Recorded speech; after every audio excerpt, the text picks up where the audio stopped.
হচ্ছে আমাদের লেবু গাছ, দেখতে পাচ্ছো। পুচকু লেবু হয়েছে, লেবু হচ্ছে না কেন কি জানি।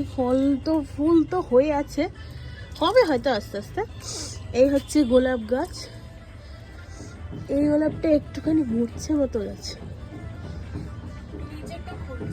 এই হচ্ছে জবা গাছ, যেটা সেদিন আমি এনেছিলাম।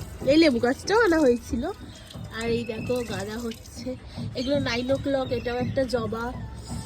এটা কি গাছ কি যেন মনে পড়ছে না, এটাও একটা জবা। এটা গাঁদা, এইটা গাঁদা, এটা চন্দ্রমল্লিকা, এটাও এক ধরনের জবা। এই গাছগুলোর নাম না আমি ঠিক প্রপার জানি না। এটাও জবা। এখানে আমার মা অনেক কিছু বসিয়েছে, অনেক সবজির গাছও বসিয়েছে, আমার অতটা জানা নেই। এটা 9 o'clock। এটা ধনেপাতা গাছ, কুচকু ধনেপাতা হয়েছে। এটাও ধনেপাতা হবে হবে করছে। এটা তো নয়নতারা। আর এই হচ্ছে গাঁদা, দেখতেই পাচ্ছ। এই হচ্ছে টোটাল আমাদের ছাদ বাগান। আপাতত এইটুকুই আছে, আরো হয়তো ভবিষ্যতে হবে, আরো লাগানো হবে। আপাতত এইটুকুই লাগানো হয়েছে।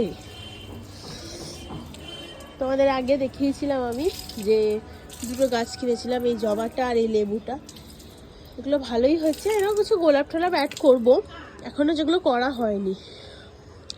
ছাদ বাগান, ফ্ল্যাটের ছাদ তো সেভাবে করা হয়ে ওঠে না, বাট তাও মা চেষ্টা করে করার, মায়ের খুব শখ। যাই হোক, চলো টাটা। পরে নেক্সট ব্লগে তোমাদের দেখাবো যে আরও যদি কিছু গাছ আসে, তখন আমি তোমাদের আবার দেখাবো। চলো আজকের জন্য টাটা।